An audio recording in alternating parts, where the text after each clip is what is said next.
El sector de les cooperatives agràries demana que es fixen uns preus mínims perquè el llaurador pugui guanyar-se la vida dignament. És una de les propostes que analitzen en el primer congrés de joves cooperativistes que té lloc a València avui i demà. 300 persones de tot Espanya i de diversos països europeus tractaran també en esta trobada el relleu generacional en el camp.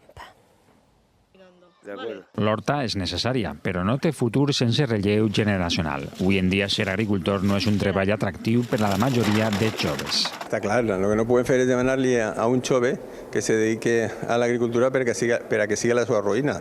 Els preus que es paguen en el camp són molt baixos. Per això reclamen establir uns preus mínims que facin viable este treball. Es importante el tema del precio.